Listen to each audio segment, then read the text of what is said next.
श्री शिवाय नमस्तुभ्यम। हर हर महादेव। दोस्तों, आप सभी लोग जानते हैं कि 8 नवंबर 2024 यानी शुक्रवार को पड़ रही है कार्तिक महीने की सप्तमी तिथि। और दोस्तों, ये वो तिथि है जो कार्तिक महीने में पड़ने वाली सबसे बड़ी तिथि है, क्योंकि यह शुक्रवार के दिन पड़ रही है, जो बहुत ही खास है। और दोस्तों, आप सभी लोग जानते हो कि शुक्रवार का अगर सबसे बड़ा कोई उपाय है तो वो एक चुटकी काले तिल वाला उपाय है। तो दोस्तों, इस शुक्रवार के दिन आप लोगों को इस एक चुटकी काले तिल वाले उपाय को जरूर करना है। बहुत सारे लोग होंगे जिन लोगों ने इस उपाय को ना किया हो, मतलब पूरा साल निकल गया, उन्होंने किसी भी दिन इस एक चुटकी काले तिल वाले उपाय को ना किया हो।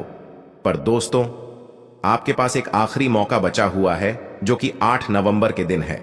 तो इस दिन आप लोगों को इस वाले उपाय को जरूर कर लेना है। भले ही आपने पूरे साल भर इस उपाय को ना किया हो, पर अगर आपने इस कार्तिक महीने की सप्तमी तिथि के दिन अगर इस वाले उपाय को कर लिया, तो आपको इस उपाय को करने का वो फल मिलेगा जिसकी आपने कभी कल्पना भी नहीं करी होगी।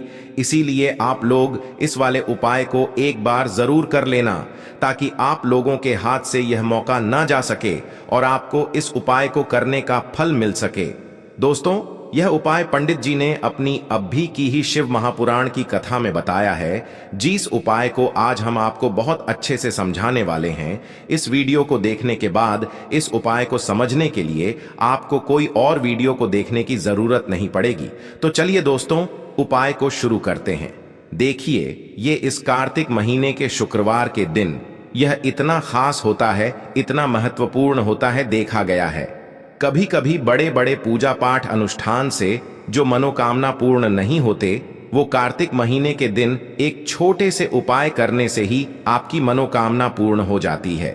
और बहुत सारे लोगों ने इस उपाय को किया भी है और उनको इस उपाय को करने का फल भी जरूर मिला है।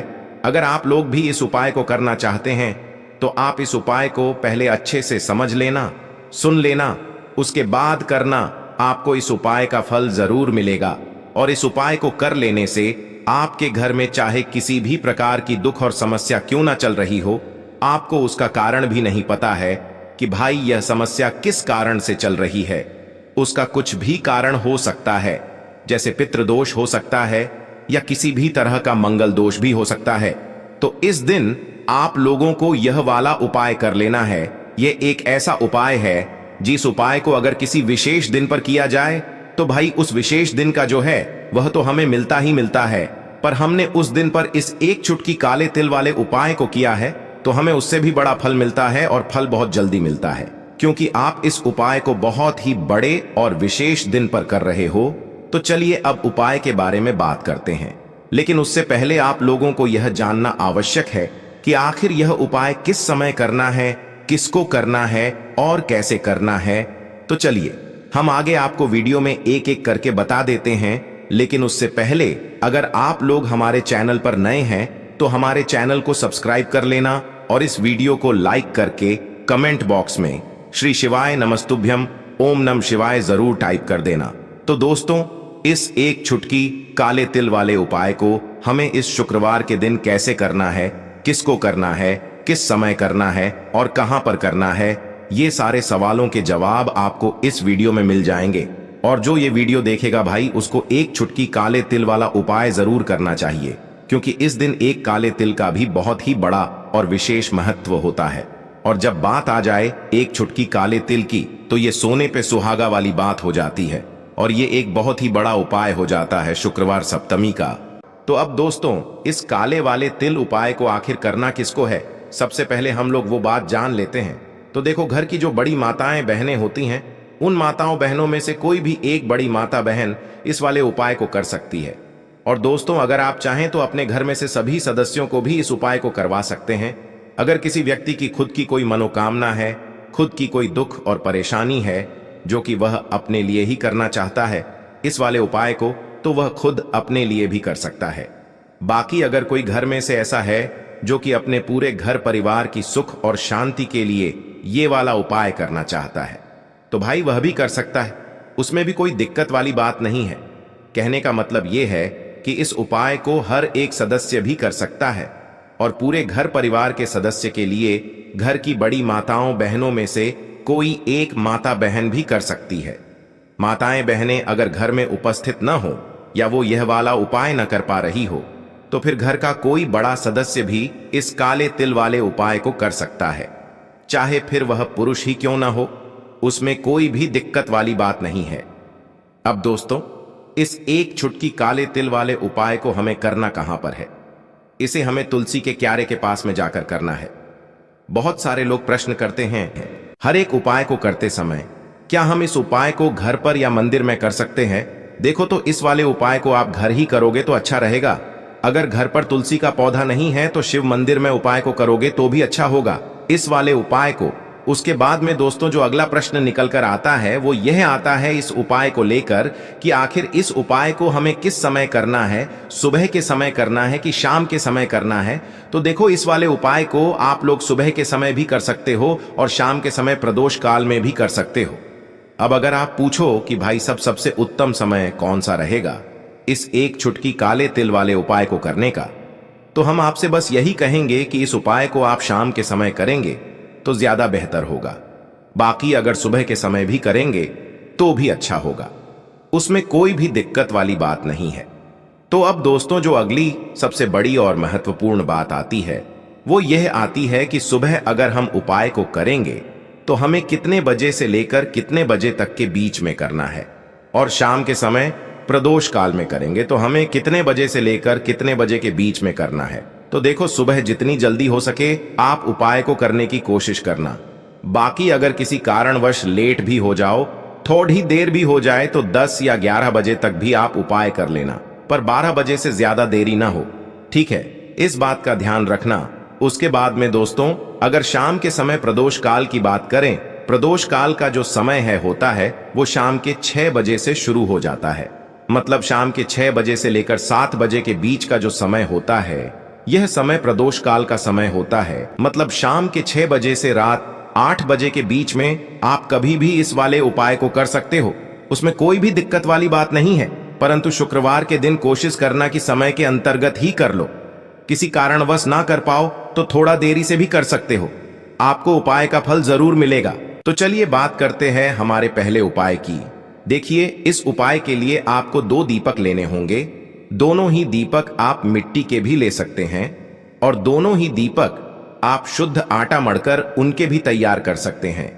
अब दोस्तों दोनों ही दीपक के अंदर आपको शुद्ध घी का प्रयोग करना होगा और एक दीपक के अंदर आपको गोल रुई की बाती का प्रयोग करना होगा और एक दीपक के अंदर आपको लंबी बाती का प्रयोग करना होगा। लंबी बाती वाले दीपक के अंदर आप मौली वाला जो धागा आता है कलावा का, उसकी बाती का प्रयोग भी आप लंबी बाती वाले दीपक के अंदर कर सकते हैं। देखिए, 2 दीपक वाला ये चमत्कारी उपाय केवल शुक्रवार की रात्रि में ही किया जाता है, इसीलिए आपको इस उपाय को बहुत ही ध्यान से समझना। इसी के साथ में आपको एक चुटकी काले तिल के दाने लेना है और इसी के साथ में आपको मात्र एक चुटकी हल्दी भी लेनी होगी। अब दोस्तों ये सभी सामग्री लेकर के आपको रात्रि के समय पहुंच जाना है अपने घर में, जहां कहीं भी तुलसी जी का पौधा, तुलसी माता का निवास स्थान है, वहां पर देखिए दोस्तों, सबसे पहले तो आपके पास जो एक गोल बाती का दीपक, उसे आपको तुलसी जी के वहां पर प्रज्वलित करना है। दीपक को प्रज्वलित करते समय आपको ओम नमो भगवते वासुदेवाय इस मंत्र का 11 बार जाप कर लेना है। दोस्तों कमेंट में ओम नमः शिवाय हर हर महादेव अवश्य लिखें, जिससे कि महादेव भोले बाबा आपकी सारी मनोकामनाएं पूरी कर सके। और अभी तक आपने हमारे इस छाया जैन चैनल को सब्सक्राइब नहीं किया है तो सब्सक्राइब कर ले, जिससे कि आपको ऐसी ही ज्ञानवर्धक वीडियो मिलती रहे। और हम आपको एक बात बता दें, यह एक चुटकी तिल वाला उपाय आपके लिए बहुत लाभदायक होगा। अब देखिए दोस्तों, आप जो एक चुटकी काले तिल के दाने लेकर के आए हैं उन्हें आपको अपने सीधे हाथ में रखना है और जो आपने गोल बाती वाला दीपक प्रज्वलित किया है माता तुलसी जी के वहां पर, उसके ऊपर से आपको इन एक चुटकी काले तिल को गड्ढी की दिशा में घुमाना है। आपको अपना नाम और अपनी गोत्र को बोल देना है और फिर आपको इन काले तिल को उससे जलते हुए दीपक के अंदर डाल देने हैं। देखिए, काले तिल भगवान विष्णु के पसीने से उत्पन्न हुए हैं और जब भी हम यह दीपक की रात्रि में प्रज्वलित करते हैं तो इससे हमें हमारे कर्ज में राहत मिलती है, हमारे जीवन में धन प्राप्ति के नए नए मार्ग खुलते हैं। हमारा अगर कोई भी कार्य रुका हुआ है तो वह भी परिपूर्ण होता है। देखिए, गोल बाती का जो दीपक है, विशेषकर हम माता तुलसी के वहां पर भगवान विष्णु और माता लक्ष्मी के निमित्त प्रज्वलित कर रहे हैं। इस प्रकार से आपको ये दीपक प्रज्वलित कर देना है। अब जो आपके पास लंबी बाती का दीपक है, एक छुटकी हल्दी है, तो इससे आपको लेकर के पहुंचना है अपने घर के मंदिर में। आपके घर के मंदिर में माता लक्ष्मी की जो भी प्रतिमा ही मूर्ति है, उनके सामने सबसे पहले तो आपको ये लंबी बाती का दीपक रखना है। फिर आपको दीपक को प्रज्वलित कर देना है। दीपक को प्रज्वलित करते समय आपको ओम महालक्ष्मी नमः इस मंत्र का जाप करते रहना है। अब दोस्तों, आपके पास जो एक छुटकी हल्दी है, उसे आपको अपने सीधे हाथ में रखना है और इस एक छुटकी हल्दी को आपको उस दीपक के ऊपर से 11 बार घड्डी की दिशा में घुमाना है और आपको ओम महालक्ष्मी नमः मंत्र का जाप करते रहना है। और इस एक छुटकी हल्दी को आपको उसे दीपक के अंदर डाल देना है। देखिए, एक छुटकी हल्दी वाला जो दीपक है, आपके जीवन से दुर्भाग्य को समाप्त करता है, माता लक्ष्मी की आपको कृपा प्राप्त करवाएगा, धन प्राप्ति के आपके जीवन में नए नए मार्ग बनाएगा। देखो, अगला उपाय है, वो भी बहुत ज्यादा खास है। तीनों उपाय को आप जरूर सुनना, क्योंकि जो आपको अच्छा लगे वो उपाय आप कर सकते हैं। देखिए, इस उपाय के लिए आपको 2 हरी इलायची लेनी होगी। हरी इलायची आपको साबुत लेनी है, खंडित नहीं होनी चाहिए। और इसी के साथ में आपको मात्र थोड़ा शहद लेना है। शहद आपको मात्र आधा चम्मच या फिर उससे भी कम ले लेना है। और इसी के साथ में आपको एक दीपक ले लेना है। दीपक आप चाहे तो मिट्टी का भी ले सकते हैं और आप चाहे तो शुद्ध आटा मढ़कर उसका दीपक भी आप तैयार कर सकते हैं। इस दीपक के अंदर आपको मौली का जो धागा आता है, कलावा का, उसकी बाती का प्रयोग करना होगा। यानी कि इस दीपक के अंदर आपको लाल रंग की बाती का प्रयोग करना होगा और इस दीपक के अंदर आपको शुद्ध घी का प्रयोग करना होगा। अब ये सारी सामग्री लेकर के आपको अपने घर में जो भी मंदिर है वहां पर पहुंच जाना है और आपको माता लक्ष्मी के किसी भी स्वरूप के सामने बैठ जाना है। अगर माता लक्ष्मी की फोटो है, माता लक्ष्मी की प्रतिमा है, तो उनके सामने आपको बैठ जाना है। अगर माता पार्वती की प्रतिमा है तो उनके सामने आपको बैठ जाना है। यानी कि किसी भी माता के स्वरूप के सामने आपको बैठ जाना है। अब देखिए, सबसे पहले तो आपको माता रानी के सामने थोड़ी सी चावल की ढेरी बना देनी है। यानी कि थोड़ी सी अक्षत के दाने आपको माता रानी के सामने रखना है। उसके बाद आप जो एक दीपक लेकर के गए हैं, उस दीपक को आपको उन्हीं चावल के दानों के ऊपर रख देना है और फिर इस दीपक को आपको माता रानी के सामने प्रज्वलित कर देना है।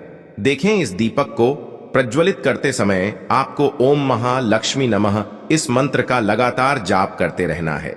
दीपक को प्रज्वलित करने के बाद आप जो 2 हरी इलायची लेकर के गए हैं, उसमें से एक हरी इलायची को तो आपको उसी दीपक के अंदर डाल देनी है और वहीं पर आपको कम से कम 21 बार ओम महालक्ष्मी नमः इस मंत्र का जाप कर लेना है।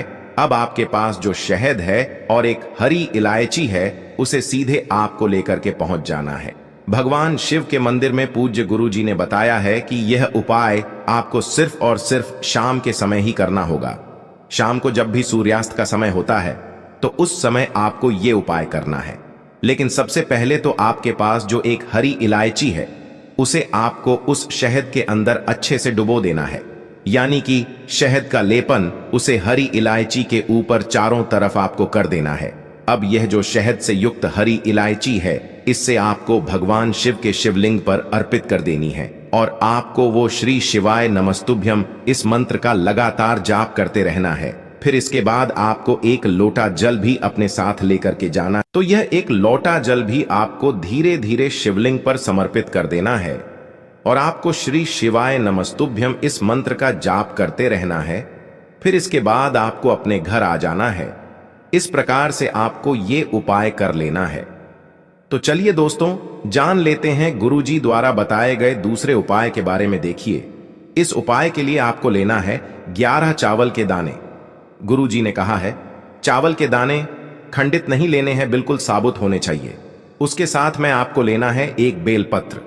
बेलपत्र का भी एक नियम है, अगर आपके पास बेलपत्र नहीं है तो आप शिवलिंग से उठाकर उसको पुनः शुद्ध जल से धोकर इस्तेमाल कर सकते हैं। इस प्रकार आपको बेलपत्र लेना है। इसके बाद आपको एक लोटा जल लेना है। अब ये सब सामग्री लेकर आपको जाना है महादेव के मंदिर में। देखो, अब आपको उत्तर साइड में खड़े हो जाना है और सबसे पहले आपको एक बेलपत्र अपने हाथ पर और 11 चावल दाने रखकर शिवलिंग के ऊपर अपना नाम और गोत्र बोलते हुए समर्पित कर देना है और ओम नमः शिवाय श्री शिवाय नमस्तुभ्यं का लगातार जाप करना है।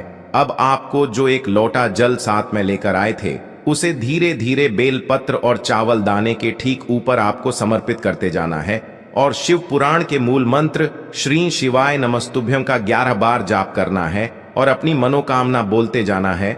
देखो, बस छोटा सा उपाय करना है, देखना एक दिन आपके सब काम बनने लग जाएंगे। गुरुजी का बहुत ही विशेष उपाय है। चलते हैं तीसरे उपाय की तरफ। देखिए, इस उपाय के लिए आपको एक तांबे के पात्र के अंदर सबसे पहले अपने घर से शुद्ध जल लेना है। फिर इसी के साथ में आपको मात्र थोड़ा सा शहद लेना होगा।